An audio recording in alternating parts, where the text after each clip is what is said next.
ನಿಮ್ಮ ಕೈಯಲ್ಲಿ ಕಟ್ಟಿಕೊಂಡಿರುವ ಈ ಪಂಚರಂಗಿ ದಾರ ಕೇವಲ ಒಂದು ದಾರವಲ್ಲ, ಇದರ ಹಿಂದೆ ದೊಡ್ಡ ರಹಸ್ಯವಿದೆ. ಹಿಂದೂ ಧರ್ಮದಲ್ಲಿ ಪಂಚರಂಗಿ ದಾರಕ್ಕೆ 5 ಬಣ್ಣಗಳ ದಾರ ಅತ್ಯಂತ ವಿಶೇಷವಾದ ಧಾರ್ಮಿಕ ಮತ್ತು ಆಧ್ಯಾತ್ಮಿಕ ಮಹತ್ವವಿದೆ. ಇದು ಸಮೃದ್ಧಿ, ರಕ್ಷಣೆ ಮತ್ತು ಸಕಾರಾತ್ಮಕ ಶಕ್ತಿಯನ್ನು ಪ್ರತಿನಿಧಿಸುತ್ತದೆ.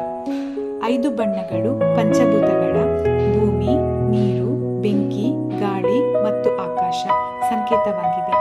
ಇದು ನಮ್ಮ ಜೀವನದಲ್ಲಿ ಸಮತೋಲನವನ್ನು ಕಾಪಾಡುತ್ತದೆ. ಈ ಪವಿತ್ರ ದಾರವನ್ನು ಧರಿಸುವುದರಿಂದ ಕೆಟ್ಟ ದೃಷ್ಟಿ ದೂರವಾಗುತ್ತದೆ ಮತ್ತು ದೈವಿಕ ರಕ್ಷಣೆ ದೊರೆಯುತ್ತದೆ ಎಂಬುದು ಜನರ ನಂಬಿಕೆ. ಇದು ಮನಸ್ಸಿಗೆ ಶಾಂತಿ ಹಾಗೂ ಆತ್ಮವಿಶ್ವಾಸ